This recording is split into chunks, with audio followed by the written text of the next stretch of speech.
శ్రీ సద్గురు పరబ్రహ్మణే నమః. సమాధి వివరణము. శ్రీ మలయాళ స్వాముల వారు ప్రాతకాలంలో గీతాపారాయణమున ప్రతిరోజు ఈ సమాధి విషయ శ్లోకములు ఒక్కొక్కటిని సుబోధపడునట్లు బోధించవచ్చిన దాని యొక్క సంగ్రహ తాత్పర్యము. శ్లోకము.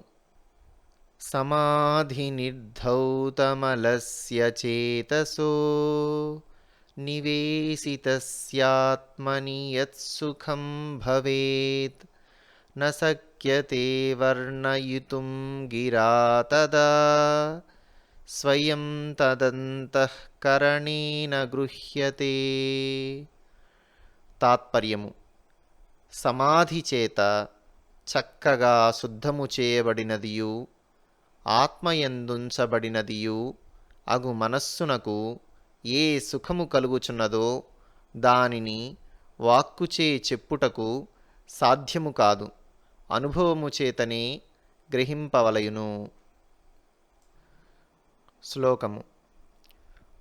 ఉదితౌదార్య సౌందర్య వైరాగ్యరసగర్భిణీ ఆనందస్యందినీ యైషా సమాధిరభిధీయతే. తాత్పర్యము.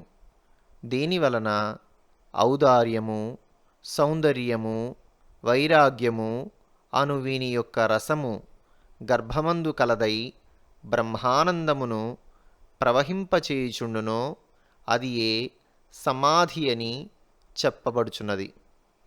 విశేష అర్థము.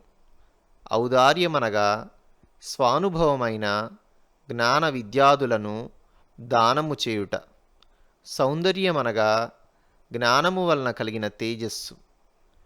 వైరాగ్యమనగా ఇహపరలోకముల యందు వాంఛలేకయుండుట అని భావము.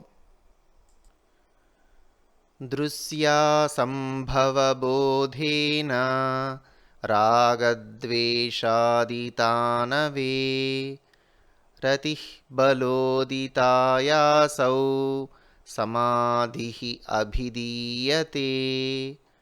తాత్పర్యము. ఈ కనంబడునట్టి ప్రపంచము యొక్క లేమియును రాగద్వేషాది నాశమును జ్ఞానము చేత కలుగుచుండగా ఏ యొక్క ఆనందము జ్ఞానాదుల యొక్క బలము వలన కలుగుచున్నదో అది ఏ సమాధి అని చెప్పబడుచున్నది. శ్లోకము. యత్ సమత్వం తయోరత్ర జీవాత్మ పరమాత్మనోః సమస్తనష్ట సంకల్పః సమాధిః అభిధీయతే. తాత్పర్యము. ఎప్పుడు జీవాత్మ పరమాత్మలకు ఐక్యము సమత్వము కలుగుచున్నదో అప్పుడు సకల సంకల్పములను నశించిపోవచున్నది, అది ఏ సమాధి అని చెప్పబడుచున్నది. శ్లోకము. సలిలే సైంధవం యద్వత్ సామ్యం భవతి యోగతః తథాత్మా మనసోరైక్యం సమాధిరభిధీయతే. తాత్పర్యము. ఏ ప్రకారముగా నీటియందు ఉప్పు కరిగి జలమయమై సామ్యము నొందినదగుచున్నదో అట్లు మనస్సును ఆత్మయును ఏకమగుట సమాధి అని చెప్పబడుచున్నది. శ్లోకము. అహమేవ పరం బ్రహ్మ బ్రహ్మాహమితి సంస్థితః సమాధిః సతు విజ్ఞేయః సర్వవృత్తి వివర్జితః. తాత్పర్యము. నేను శ్రేష్టమైన పరబ్రహ్మమనియు బ్రహ్మమే నేను అనియు భావించియుండునట్టి స్థితి ఏదియో అది ఏ సకల వృత్తిరహితమైన సమాధి అని తెలుసుకొనదగినది. శ్లోకము. త్యక్త్వా విషయభోగంచ మనోనిశ్చలతాంగతం ఆత్మశక్తిస్వరూపేణ సమాధిః పరికీర్తితః. తాత్పర్యము. విషయభోగములను విడచి నిశ్చలమును అనగా స్థిరత్వమును పొందిన మనస్సునకు ఆత్మశక్తి స్వరూపావస్థ కలుగుటచే సమాధి అని చెప్పబడుచున్నది. శ్లోకము. సవికల్పో నిర్వికల్పో సమాధి వివిధో మతః. తాత్పర్యము. సవికల్పమనియు నిర్వికల్పమనియు సమాధి రెండు విధములుగా చెప్పబడి ఉన్నది. శ్లోకము. దృశ్య శబ్దానుభేదేన సవికల్పః పునర్విధా. తాత్పర్యము. ఆ సవికల్ప సమాధి దృశ్యానువిద్ధమనియు శబ్దానువిద్ధమనియు మరియు రెండు విధములుగానున్నవి. శ్లోకము. కామాద్యాః చిత్తగా దృశ్యాః తత్సాక్షిత్వేన చేతనం ధ్యాయేత్ దృశ్యానువిద్ధోయం సమాధిః సవికల్పకః. తాత్పర్యము. కోరికలు మొదలగు వాని చేతను ఫలాపేక్ష సహితమైన కర్మల చేతను మనస్సునందలి అభిలాష చేతను అణిమాది సిద్ధులు వలయువలనడి ఆశచేతను ఆ సర్వసాక్షి అయిన సగుణ బ్రహ్మమును హృదయమందు ధ్యానించుటయే దృశ్యానువిద్ధమగు సవికల్ప సమాధి అగును. శ్లోకము. అసంగః సచ్చిదానందః స్వప్రభో ద్వైతవర్జితః అస్మీతి శబ్దవిద్దోయం సమాధిః సవికల్పకః. తాత్పర్యము. అసంగమైనదియును సచ్చిదానంద స్వరూపమైనదియును స్వయం ప్రకాశకమైనదియును ఏకమైనదియును అగు పరబ్రహ్మము నేనైయున్నాడను అనునది శబ్దానువిద్ధ సవికల్ప సమాధి అనబడును. విశేష అర్థము. అహం బ్రహ్మాస్మి అను శబ్దముతో కూడినది శబ్దానువిద్ధమనబడును. మరియు జ్ఞాత జ్ఞానము జ్ఞేయము లేక ద్రష్ట దర్శనము దృక్కు లేక ధ్యానము ధ్యాత ధ్యేయము అను త్రిపుటీ సహితమైన అద్వితీయ పరబ్రహ్మమునందుండు అంతఃకరణ వృత్తి యొక్క స్థితియే సవికల్ప సమాధి అనబడును. బాహ్య త్రిపుటి. ద్రష్ట అంతఃకరణోపాధి అయిన జీవచైతన్యము. దృక్కు త్వక్ చక్షు శ్రోత్ర జిహ్వాఘ్రాణములు. దృశ్యము శబ్దస్పర్శరూపరసగంధములు. అంతరత్రిపుటి. ద్రష్ట నిర్మలాంతఃకరణమైన మనస్సునందుండు శుద్ధసత్వోపాధికుడైన జీవచైతన్యము. అంతఃత్రిపుటిలో దృక్కు సగుణ బ్రహ్మ సాక్షాత్కారమునకు సాధకమైన శుద్ధ మనస్సునందు జనించిన బుద్ధివృత్తి అనెడు జ్ఞానము. అంతర్త్రిపుటి యందు దృశ్యము ఉపాస్యుడైన సగుణ బ్రహ్మము. అంతరాంతర త్రిపుటి. అంతరాంతర త్రిపుటి నందలి ద్రష్ట కేవలము నిరుపాధికుడై వ్యష్టిభావమును పొందిన శుద్ధ జీవాత్మ. అంతరాంతర త్రిపుటి నందలి దృక్కు నిరువృత్తికమైన స్వరూపోపాధియగు ఆత్మజ్ఞానమునందు వ్యష్టి సమిష్టి భావమును కలుగజేసి బ్రహ్మస్వరూపమునకు జీవాత్మనకు సమిష్టి అయిన భిన్నము కాని వ్యష్టి అయిన పరమాత్మను ప్రత్యక్షము చేయునట్టి జ్ఞానము. అంతరాంతర త్రిపుటి నందలి దృశ్యము బాహ్యోపాధి లేక కేవలము స్వరూపోపాధి లేక కేవలము స్వరూపోపాధి చేత నిర్గుణ బ్రహ్మమునందే వ్యష్టి సమిష్టి భావముదయమై తదుపరి సమిష్టి అయిన శుద్ధ బ్రహ్మమునందే దాఢ్యము కలుగునట్టి స్థితి. త్రిపుటి రహస్యము. బాహ్య త్రిపుటియందు ద్రష్టృదర్శన దృగ్విచారమను అంతఃత్రిపుటియందు సవికల్ప సమాధియును అంతరాంతర త్రిపుటియందు నిర్వికల్పక సమాధియును కలుగుచున్నది. మరి ఒక విధము. బాహ్య త్రిపుటియందు ప్రపంచ విచారమును అంతర త్రిపుటియందు సగుణ బ్రహ్మ విచారమును అంతరాంతర త్రిపుటియందు నిర్గుణ బ్రహ్మ విచారమును కలుగుచున్నది. ద్రష్ట త్వంపద లక్ష్యభూతుడైన ప్రత్యేగాత్మ. దృశ్యము తత్పద లక్ష్యభూతుడైన పరమాత్మ. దృక్కు ప్రత్యేగాత్మ పరమాత్మలను ఐక్యము చేయునట్టి జీవాత్మ. శ్లోకము స్వానుభూతిరసావేశాత్ దృశ్యశబ్దానపేక్షితః నిర్వికల్పసమాధి స్యాత్ నివాతస్థితదీపవత్. తాత్పర్యము: స్వానుభవమైన ఆనందముతో కూడినదియును దృశ్యము శబ్దము అను రెండు సవికల్ప సమాధులను అపేక్షింపనిదియును గాలి లేని స్థలమందుంచిన దీపము వలె నిశ్చలమైనదియును అగునట్టి స్థితియే నిర్వికల్ప సమాధి అగును. విశేషార్థము: దీనికి సహజ సమాధియును జ్ఞానసాధ్య రాజయోగమనియును చెప్పబడును. సవికల్పక సమాధిని సంప్రజ్ఞాతమనియును నిర్వికల్పక సమాధిని అసంప్రజ్ఞాతమనియును చెప్పుదురు. ప్రభాశూన్యం మనశ్శూన్యం బుద్ధిశూన్యం చిదాత్మకం అతద్వ్యావృత్తిరూపోऽసౌ సమాధిర్ముని భాతితః. తాత్పర్యము: జాగ్రత్వాసనలను మానసిక వాసనలను కారణ విద్య సుషుప్తి వాసనలను లేనట్టి దశయేదియో అది మునిపుంగవులచే భావింపబడుచుండు అతద్వ్యావృత్తి రూప సమాధి. సకల పదార్థములను నిషేధించుటయే స్వరూపముగా గల నిరుపాధిక స్వరూపావస్థ దశ లేక శుద్ధ బ్రహ్మానంద స్వరూప సమాధి అగుచున్నది.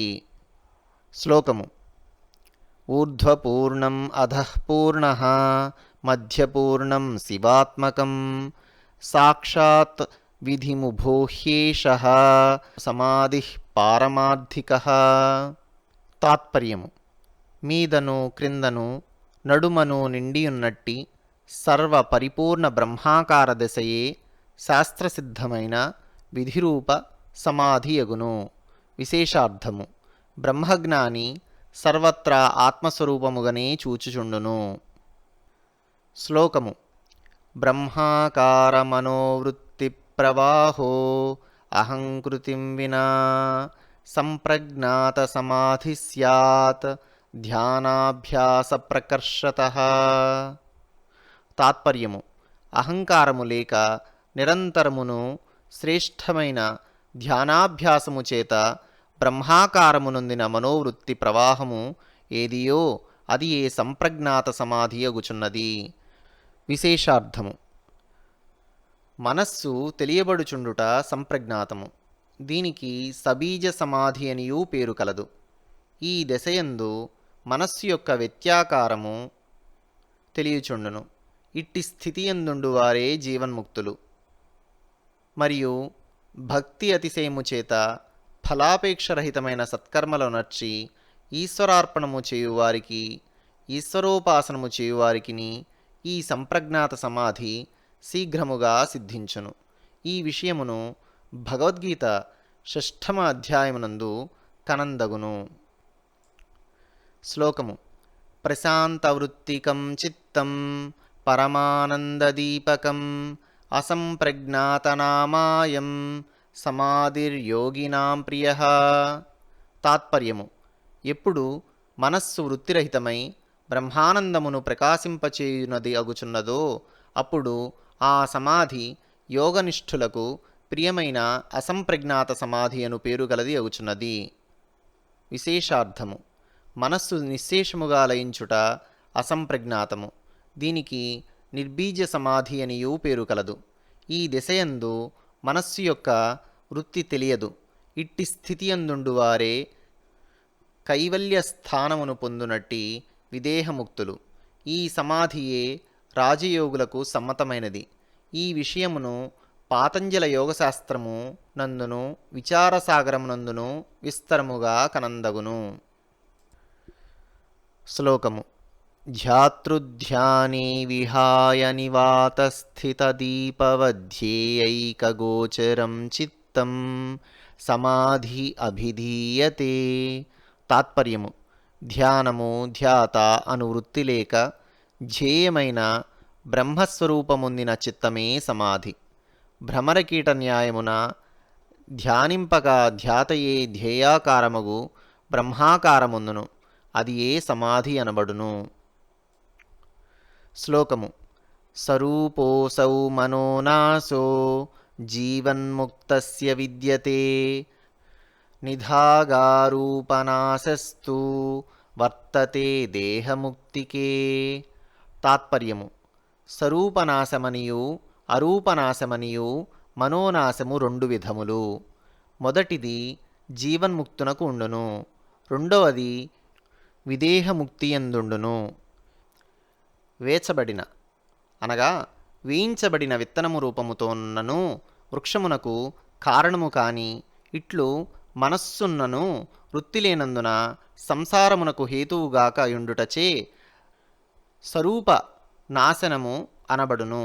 కర్పూర దీపనాశము వలె వృత్తియును రూపమును నశించుట అరూపనాశనము. ఈ రెండు నాశములను సమాధియే. స్వరూపనాశమున ప్రారబ్ధక్షయ పర్యంతము స్థూల శరీరముండును, అరూపనాశమున మూడు దేహములు నశించును, అది ఏ విదేహముక్తి అనబడును.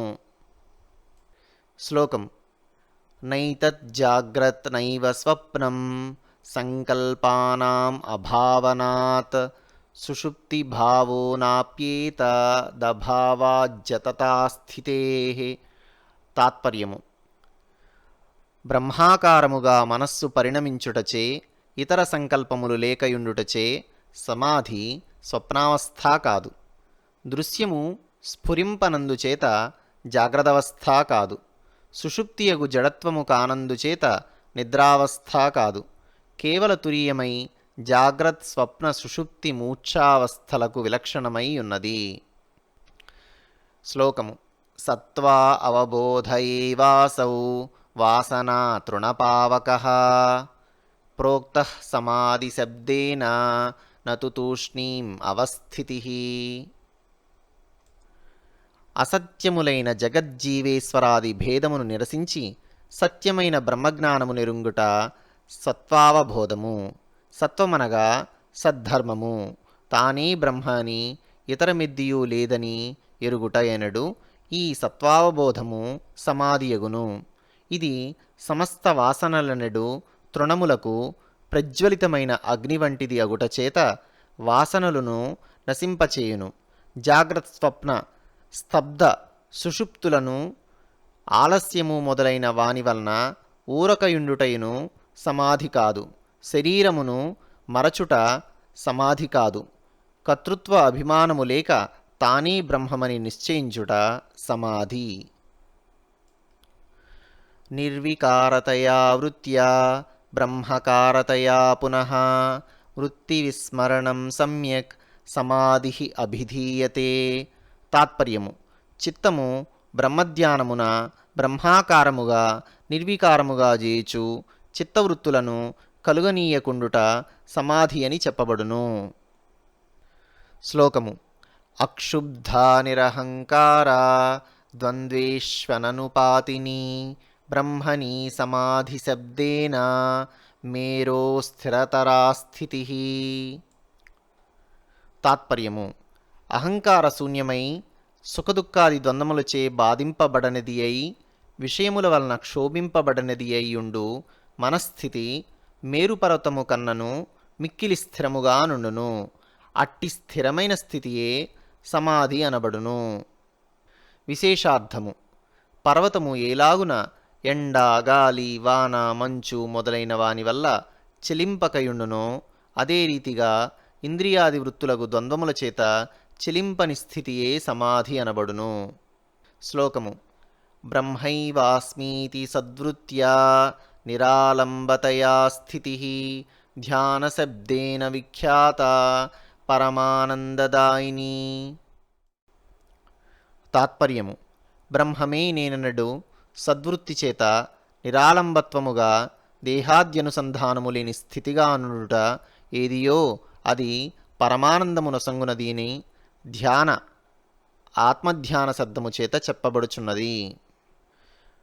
బహువ్యాకుల చిత్తానాం విచారాత్ తత్వధీర్నహి యోగో ముఖ్యః తతస్తేషాం ధిదర్పస్తేన నశ్యతి.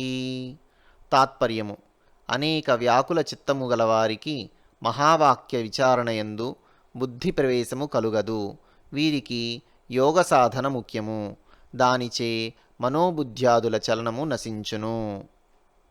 శ్లోకము. అసాధ్యః కస్యచిద్యోగః కస్యచిత్ జ్ఞాననిశ్చయః ఇత్థం విచార్య మార్గౌ ద్వౌ జగదా పరమేశ్వరః. తాత్పర్యము. ఒక్కొక్కరికి యోగ సాధనయందు అసాధ్యముగా నుండును, మరి ఒకరికి విచారణా జ్ఞానములో ప్రయాసముగా నుండును. కావున కరుణానిధియగు పరమేశ్వరుండు విచారణ చేసి యోగ మార్గమనియు జ్ఞాన మార్గమనియు రెండు పద్ధతులను ఏర్పాటు చేసెను. రెండిటికిని ఒకటే ఫలము. యోగ సాధనయందు ప్రయాసపడి శీలించినను అతిశయమేమిన్నీ లేదు. జ్ఞానమనిన ప్రయాసరహిత మార్గము. రెండింటికిన్ని ఫలము కైవల్యమే. రాగద్వేషాదుల శమనము యోగికిన్ని జ్ఞానికిన్ని సమానముగా కలుగుచున్నది. ఓం శివం శాంతమమృతమద్వైతం. ఓం లోకాః సమస్తాః సుఖినో భవంతు. ఓం శాంతిః శాంతిః శాంతిః.